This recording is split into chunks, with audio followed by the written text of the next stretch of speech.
Steamy Fun, this is Feeling po. Kumusta po sila? Ano po ang inyong pinagkakabalahan? Sana po ay nasa mabuti silang kalagayan. Kung saan po kayo parte ng mundo. Hello po sa inyo. Tayo po ay nasa kitchen at busy at yan pong ating gagawin. Ayan po ang ating ingredients. Meron po tayong nagayat na tomato, garlic, onion, at meron po tayong ano lang pong talbos ng kangkong, at meron po tayong squash, at yan po ang ating gagamitin, at kikuman, at may gagamit po tayo iodized salt. Igagrind po natin ang ating black pepper and oil. So ating po umpisahan. Let's bolt in.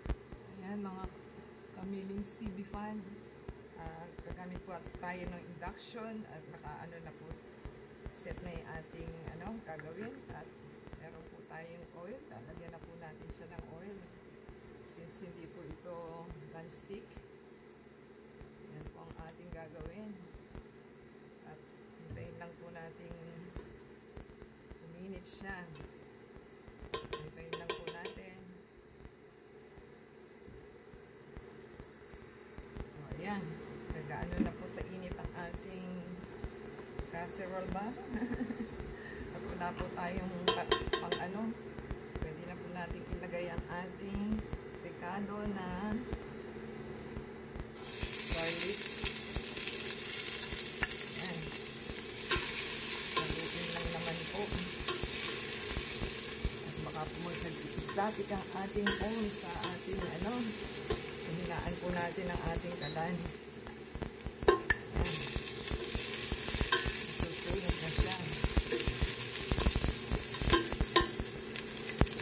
Hindi na po natin ilagay ang ating tomato, at lagyan na po natin siya ng asin.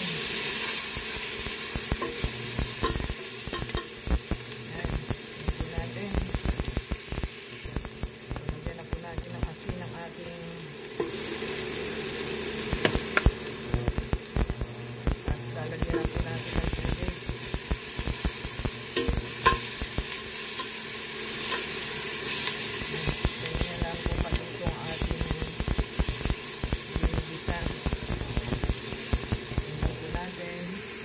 Ayan, tayo po yung maglalagay ng tubig para po maluto na siya. Kailangan po is mainit ang inyong tubig.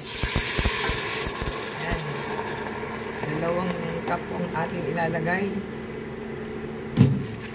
Ilagay na po natin ang ating kalabasa.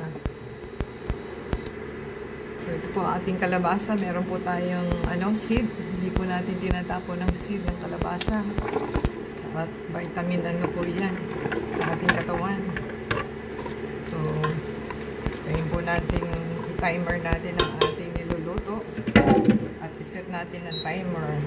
Tayo po natin 30 minutes. So tayo lang po natin at takpan ang ating yan, takpan po natin, tayin po natin. Yan, nakalimutan natin ang ating oyster sauce.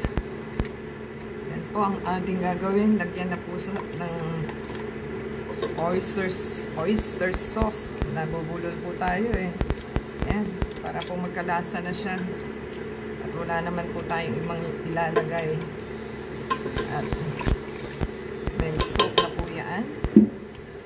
At pwede naman pong lagyan na ng ating pepper.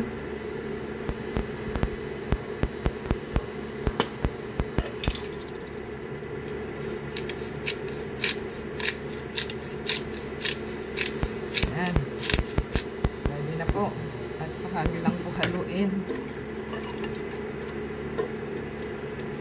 At kunin ang mga ng kamatis and oyster sauce sa ating pinagkanawan.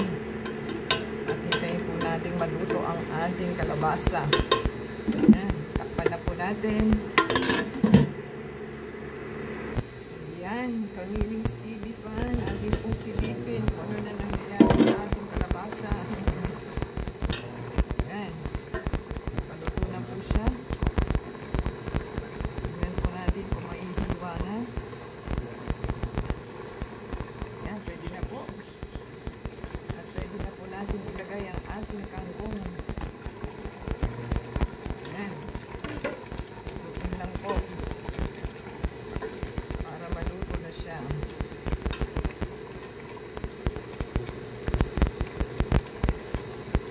Ayan. Ayan lang po natin in 5 minutes. At saka po natin i-off. Ayan, ating haluin po at umang maluto ang ating kangkong. Yan lang po ang ating masarap na pagkain today. So, yan lang po natin at pwede na hininaan na po natin ang ating apoy. At pwede na po yung i-off. Yan lang po natin. Ayan, kamiling stevie pan. Ginawa na po natin at baka po na overcook na po yung ating kalabasa.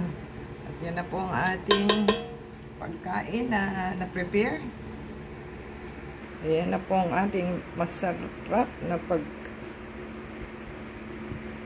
yan na po ang masarap na pagkain natin. So, kung nagustuhan po nila ang ating masarap na niluto, give us a thumbs up. Comment down below po sa ating niluto today na gulay. At healthy po tayo para maging healthy and fit. So, give us a thumbs up, comment down below, subscribe po sila, and add us sa Facebook, Twitter, TikTok, and Instagram. The same time, support po sa ating channel, paki-play yung ads, doon lang po tayo kumikita, and comment down below po at shout out natin inyong mga pangalan sa ating next video. Yan po, masarap na ating pagkain. Until next time po, God bless everyone.